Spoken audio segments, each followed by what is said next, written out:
25 मई को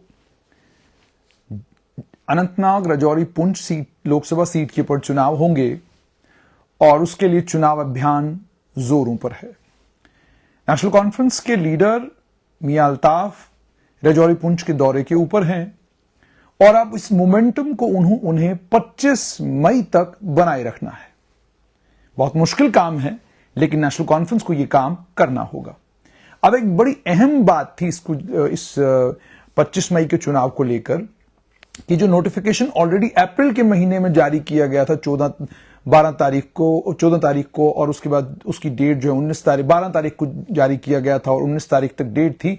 क्या उस नोटिफिकेशन को, जो छठे फेज की जो नोटिफिकेशन जारी हुई है 29 अप्रैल को, जिसकी लास्ट डेट नॉमिनेशन फाइल करने की 5 तारीख है और उसके बाद 6 को उसकी स्क्रूटनी होगी और 9 तारीख से पहले आप अपना नामांकन वापस ले सकते हैं। तो क्या नॉमिनेशन भी फाइल किया जा सकता है नया? तो इसको लेकर जो इलेक्शन कमीशन ऑफ इंडिया की नोटिफिकेशन है उसमें बिल्कुल साफ तौर पर लिखा गया है, the rest of the content of commission notification number 464/EPS/20243 dated 12 April 2024 shall remain unchanged. यानी 12 अप्रैल 2024 को जो नोटिफिकेशन जारी किया गया था जिसमें नॉमिनेशन नामांकन भरने के लिए लोगों को कैंडिडेट्स को कहा गया था, तो वो बिल्कुल वही रहेगा। यानी इसका मतलब साफ तौर पर यह कि कोई नया नॉमिनेशन फाइल नहीं होगा। यानी किसी नए कैंडिडेट की एंट्री इस चुनाव में अब नहीं होने जा रही है। सिर्फ 25 तारीख को वोटिंग का दिन जो है वो तय किया गया है। अब इसमें इंटरेस्टिंग सबसे ज्यादा यह है कि चूंकि पोल डेट इसलिए चेंज की गई, उसको लेकर यह भी कहा गया कि मुगल रोड का जो रास्ता है वो दुश्वार गुजार है, वो ठीक नहीं है, मौसम ठीक नहीं है और कई कारण बताए गए और उन कारणों के चलते पोल डेट जो है वो चेंज करके 7 मई से 25 मई की गई। नेशनल कॉन्फ्रेंस जबरदस्त जोशो खरोश के साथ, उनके कैंडिडेट भी और नेशनल कॉन्फ्रेंस के वर्कर भी राजौरी और पुंछ में काफी उत्साहित नजर आ रहे हैं और रैलीज भी कर रहे हैं। डॉक्टर फारूक अब्दुल्ला भी संबोधित कर रहे हैं रैलीज को। मुजफ्फर इकबाल भी, जो नेशनल कॉन्फ्रेंस के एक ताकतवर लीडर हैं, वो भी हैं उसमें। पहाड़ी लीडर भी उसमें शामिल हैं और उसके साथ में मियां अल्ताफ तो खुद हैं ही हैं और उनके भाई भी। उन्होंने भी राजौरी में एक प्रेस कॉन्फ्रेंस की। वहां पर उन्होंने लोगों से गुजारिश की कि आप इस बात का ख्याल करते हुए कि मियां अल्ताफ के खानवादे ने कितनी मजहबी खिदमात जो हैं राजौरी पुंछ में अंजाम दी, उनको ख्याल करते हुए और इस बात का ख्याल करते हुए कि मियां अल्ताफ अहमद डार भी एक शरीफुन्नफ्स इंसान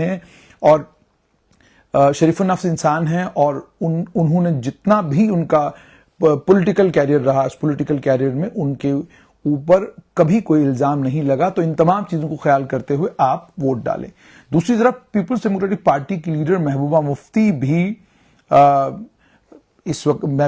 भी राजौरी के दौरे के ऊपर हैं और वो भी वोटरों से वहां पर ये गुजारिश कर रही हैं कि इस बात का ख्याल करते हुए कि पीडीपी नौजवानों की नुमाइंदा है, इस बात का ख्याल करते हुए कि पीडीपी का एजेंडा जम्मू कश्मीर को जो उसका स्टेटस था उसको वापस दिलाना है और उसके अलावा अन्य कई और चीजें हैं जिन पर वो बात कर रही हैं और वो भी राजौरी में वोट मांग रही हैं। और जफर इकबाल मनहास की भी शुरुआत तो हो चुकी है, लेकिन इतनी बड़ी कोई रैली कहीं पर हुई हो या उन्होंने बड़े पैमाने पर कहीं कोई कैंपेन की, वो फिलहाल साउथ कश्मीर वाली साइड से तो बहुत कुछ नजर आ रहा है। उसमें सैयद अल्ताफ बुखारी भी बहुत सारी रैलीज को एड्रेस कर रहे हैं और रैलीज को एड्रेस करके लोगों को वो ये बावर करवा रहे हैं कि आपने गलती की थी मुफ्ती मोहम्मद सईद को, स्वर्गीय मुफ्ती मोहम्मद सईद को या उनके परिवार को जो आपने वोट दिया, जो विश्वास आपने उन पर जताया, उसी विश्वास का नतीजा ये है कि जो आज जम्मू कश्मीर यूनियन टेरिटरी बनी हुई है। तो ये बात वो भी कह रहे हैं। तो तीनों पॉलिटिकल पार्टीज के ये तीनों धुरंधर इस समय मैदान में हैं।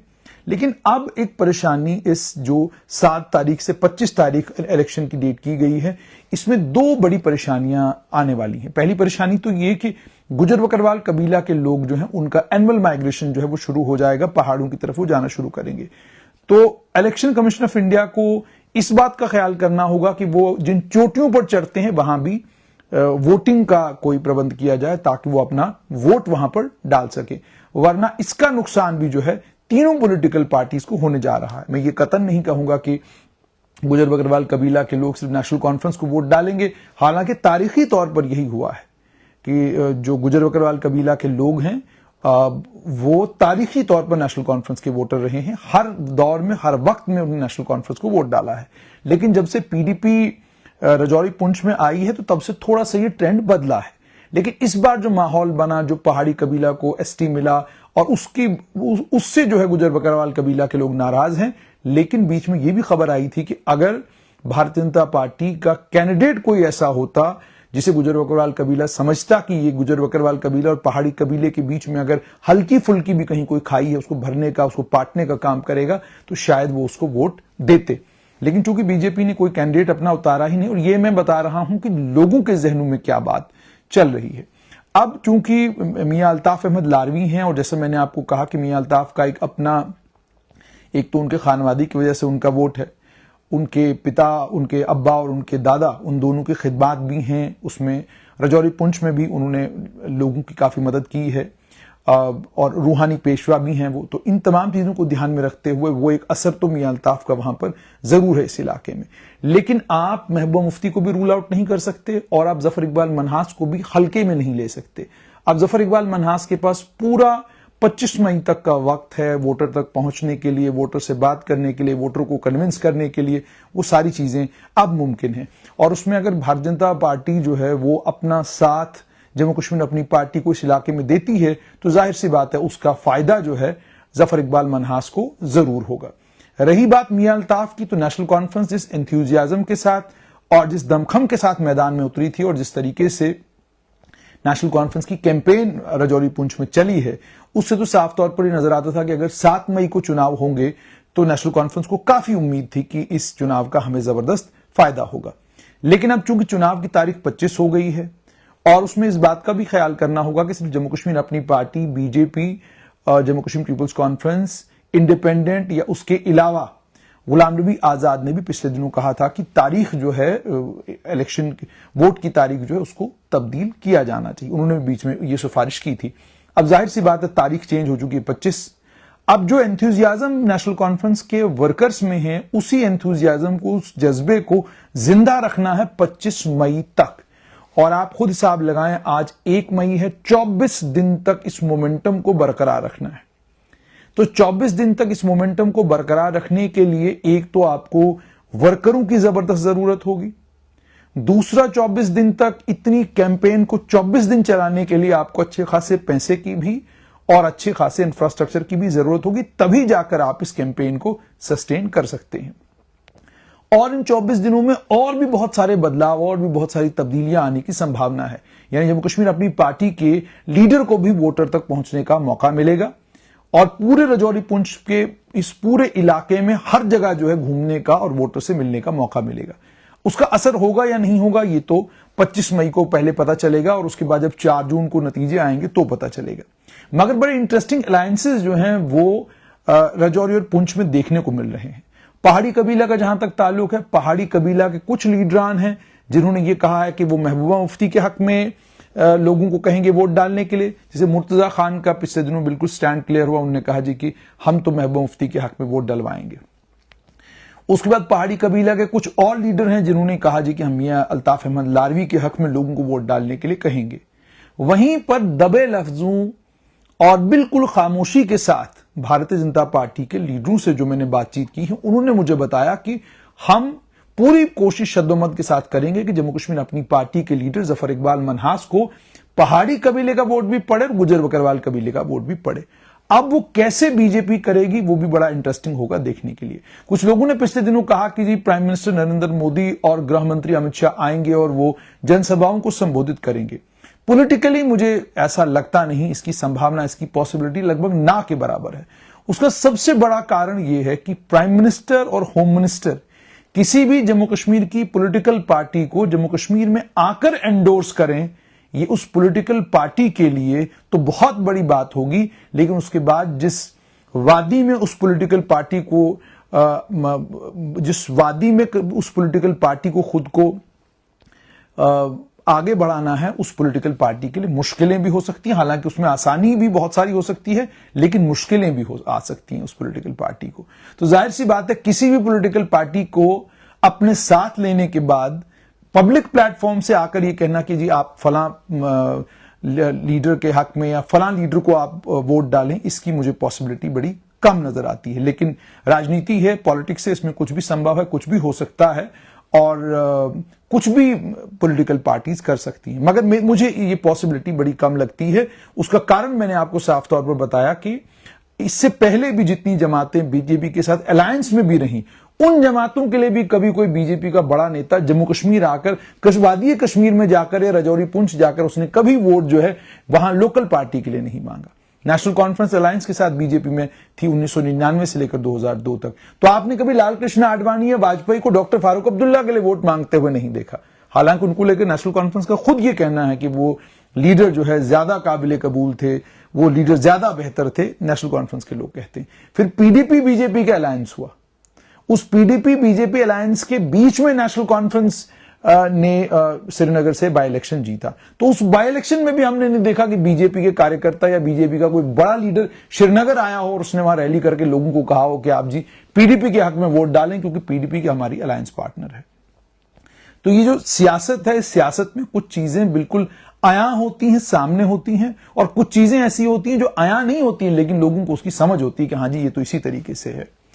तो अब ये और दूसरी ये सारी जितनी भी इक्वेशंस हैं राजौरी पुंछ को लेकर, ये उस बुनियाद पर खड़ी हैं कि अनंतनाग साइड में वोट नहीं पड़ेगा, और पड़ा भी तो 30% के करीब करीब पड़ेगा। मान लीजिए अनंतनाग में बंपर वोटिंग हो गई तो आप फिर ये राजौरी पुंछ के इक्वेशन को बिल्कुल परे करके रख दें, और मान लीजिए राजौरी पुंछ में ही वोट नहीं हुआ, डिसएंचेंटेड हो गए पहाड़ी कबीला के वोट, उन्होंने कहा नहीं जी हमने नहीं देना वोट, हम नहीं जाएंगे वोट देने के लिए क्योंकि हमने तो बीजेपी को कहा था आप अपना कैंडिडेट खड़ा करें। डिसएंचेंटेड हो गया गुजर बकरवाल वोटर ने कहा जी हमने वोट नहीं देना, हमारा 10% जो है वो हमारा जो 10% का हक था या जो हमारा जो एसटी का हक था वो उसके 2 हिस्से हो गए। तो अगर वो डिसएंचेंटमेंट हुई, किसी भी तरीके से कोई नाराजगी हुई, कुछ हुआ और मत प्रतिशत या वोट परसेंटेज राजौरी पुंछ का 50% के पास या उससे कम रहा और अनंतनाग वाली साइड से वोट परसेंटेज 60 को क्रॉस कर गया, तो फिर आपका पॉलिटिकल आपके जो पॉलिटिकल डायनामिक्स हैं, आपकी जो सियासत की समझ है, वो समझ ही आपकी जो है हिल जाएगी, क्योंकि फिर आप कह ही नहीं सकते कि इलेक्शन कौन जीतेगा। आप ये भी नहीं कह सकते कि नेशनल कॉन्फ्रेंस इलेक्शन जीत रही है, आप ये भी नहीं कह सकते कि बीजेपी जीत रही है, पीडीपी जीत रही है। वैसे तो बीजेपी तो मैदान में ही नहीं है, जम्मू कश्मीर अपनी पार्टी जीत रही है, पीडीपी जीत रही है, एनसी जीत रही है, किसी की जीत के बारे में आप बात कर ही नहीं सकते। वैसे भी मॉडल कोड ऑफ कंडक्ट है, उसमें वैसे भी आप नहीं कर सकते। और सहाफियों से मेरी गुजारिश है कि जब आप किसी भी जगह इस इलेक्शन कवरेज पर जाते हैं तो मेहरबानी करके खुद को पार्टी का जिला प्रधान न बताएं, अपनी कवरेज के जरिए आप एक सहाफी नजर आएं। और जैसा मैंने आपको कहा कि हम जितने भी सहाफी हैं, जितने भी जर्नलिस्ट हैं, हम लोगों ने भी जाकर वोट डाला है, तो इसका मतलब यह होगा कि हमारी भी एक सोच है और हमारी भी एक पॉलिटिकल अंडरस्टैंडिंग है कि हाँ जी भाई हम इस पार्टी को मानते हैं कि ये हमारे मुल्क के लिए ठीक है, हमने इस पार्टी को वोट दे दिया। तो इसी तरीके से आपकी भी किसी पार्टी के साथ हमदर्दियां हो सकती हैं, लेकिन मॉडल कोड ऑफ कंडक्ट के होते हुए जब आप ऑस्टेंसिबली कहना शुरू कर दें जी ये पार्टी जीत रही है, इस पार्टी को समर्थन मिल रहा है, तो वो थोड़ा सा आपके लिए परेशानी का बाइस बन सकता है। तो दूसरा मैं ये बात कर रहा था कि ये सारी परेशानियां नेशनल कॉन्फ्रेंस को लाहक है। नेशनल कॉन्फ्रेंस को अपने कैडर को इंटैक्ट रखना है। नेशनल कॉन्फ्रेंस को इस इलाके में जो एंथुजियाज्म और जो वलवला इस वक्त नेशनल कॉन्फ्रेंस के वर्करों में नजर आ रहा है, उस वलवले को इसी तरीके से जिंदा रखना है 25 तारीख तक, ठीक वोटिंग वाले दिन तक। और वोटिंग वाले दिन भी इंश्योर करना है नेशनल कॉन्फ्रेंस को कि वहां पर पोलिंग बूथ के ऊपर इनका आदमी खड़ा हो ताकि वहां पर वोट भी पार्टी को डले। यही काम पीडीपी को करना है और यही काम जम्मू कश्मीर अपनी पार्टी को करना है। मगर कुलियतन अगर आप देखेंगे तो एक breathing space Jammu Kashmir Apni party को मिला है कि अगर अब वो कैंपेन अपनी शुरू करते हैं तो उनके पास लगभग 24-23 दिन तो उनके पास है ही है कैंपेन करने के लिए और लोगों तक पहुंचने के लिए। सेम इतना ही वक्त अब नेशनल कॉन्फ्रेंस के पास है और इतना ही वक्त महबूबा मुफ्ती के पास है। पर मामला सारा है रिसोर्सेज का। जिस पार्टी के पास जितने ज्यादा रिसोर्सेज होंगे वो अपनी इलेक्शन कैंपेन को उतना लंबा सस्टेन कर सकती है, और जिस पार्टी के पास जितने रिसोर्सेज कम होंगे उसको अपनी उस कैंपेन को सस्टेन करना उसके लिए बहुत मुश्किल होगा। और नेशनल कॉन्फ्रेंस को और पीडीपी को, जम्मू कश्मीर अपनी पार्टी को, तीनों पॉलिटिकल पार्टीज को बारामूला में भी कैंपेन करना है और श्रीनगर में भी कैंपेन करना है। तो यानी एक्सटेंसिव कैंपेन है। अब जाहिर सी बात है इन तीनों पॉलिटिकल पार्टीज का फोकस अब जो है वो श्रीनगर और बारामूला हो जाएगा।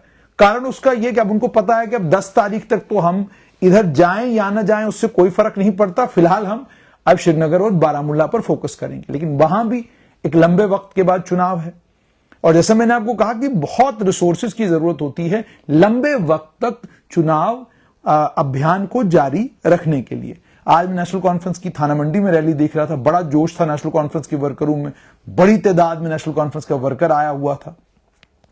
इसी तरीके से गुलाम नबी आजाद ने भी एक रोड शो किया है, उस रोड शो में भी लोग मौजूद थे। तो डेमोक्रेटिक प्रोग्रेसिव आजाद पार्टी को भी रूल आउट करना वो अकलमंदी नहीं है। मैं ये नहीं कह रहा कि उनकी पोजीशन क्या है, वो अब अलग बात है, लेकिन वो भी तो कैंपेन उस इलाके में कर ही रहे हैं, वो भी तो शुपियन वाली साइड से कैंपेन करते हुए आ रहे हैं। इसी तरीके से बाकी पॉलिटिकल पार्टीज भी इस इलाके में, या इंडिपेंडेंट कैंडिडेट है वो भी तो कैंपेन इस इलाके में कर रहे हैं। मगर मामला वही है कि आप जिस मोड में आज हैं, जो एनर्जी आपके वर्कर के अंदर है, वही एनर्जी आपको 24 दिनों तक अपने वर्कर के अंदर रखनी है और उसको पार्टी के साथ खड़ा रखना है। और 24 दिनों में बहुत सारे उठापटक हो जाएंगे, बहुत सारी तब्दीलियां आ जाएंगी और उन सारी तब्दीलियों का नतीजा क्या निकलेगा वो हमको ठीक 4 जून को पता चलेगा। तो फिलहाल आप तक 2 खबरें बड़ी इंपॉर्टेंट। एक तो अहम ये कि कोई नया नॉमिनेशन अनंतनाग जाकर फाइल नहीं होगा।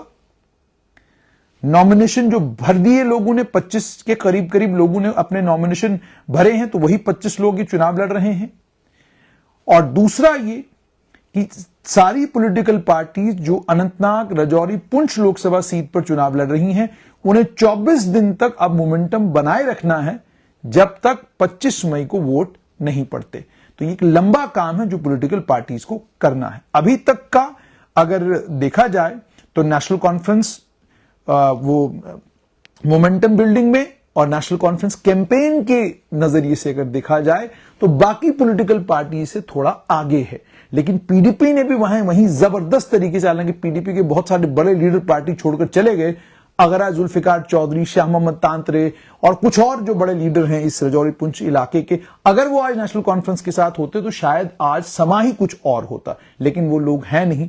और उसके बाद कांग्रेस की विडंबना ये कि कांग्रेस है कहां किसी को पता ही नहीं कि क्या वो नेशनल कॉन्फ्रेंस का समर्थन कर रहे हैं कांग्रेस के लोग, क्या वो पीडीपी का समर्थन कर रहे हैं कांग्रेस के लोग राजौरी पुंछ में, ये कोई क्लैरिटी नहीं हुई। हालांकि नेशनल कांग्रेस ने ऑफिशियली इस बात को कहा है कि राजौरी पुंछ में हम समर्थन या साथ जो है वो नेशनल कॉन्फ्रेंस का दे रहे हैं, ये कांग्रेस ने कहा है। लेकिन कांग्रेस के वर्करों को लेकर भी ये कहा जा रहा है कि एक धड़ा ऐसा भी है जो महबूबा मुफ्ती की का साथ भी दे रहा है।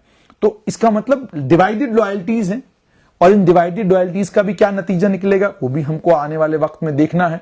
और जम्मू कश्मीर अपनी पार्टी की कैंपेन जब अनंतनाग से राजौरी पुंछ घुसती है तो उसके बाद राजौरी पुंछ का माहौल कैसा बनता है, जुल्फिकार चौधरी कितनी बड़ी रैली कराते हैं, शाह मोहम्मद तांत्रे कितने बड़े हुजूम को जमा करते हैं, या मेंढर में कितना बड़ा हुजूम जमा होता है, और इसी तरीके से बाकी इलाकों में क्या कुछ होता है उस पर भी हमारी नजर बनी रहेगी।